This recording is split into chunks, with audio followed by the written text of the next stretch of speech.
खुशाल पाखराच्या भरवशावर मोराचं नाचणं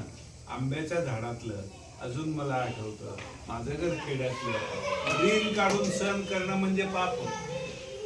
ते मला अजून आठवतं की आमच्या आई वडिलांना 10-20 रुपये देणं झालं तरी त्यांना ते सोसायचं नाही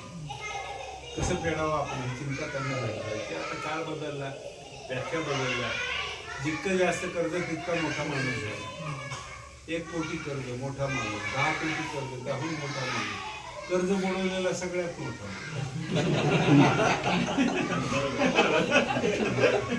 ऋण काढून सहन करणं म्हणजे पाप माणसाचं मन किती निर्मळ आणि साफ होतं लाख मोलाचं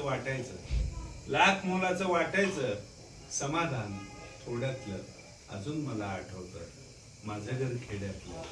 झुळूझुळू वाहणार नितळ पाणी ओढातलं झुळूझुळू वाहणार नितळ पाणी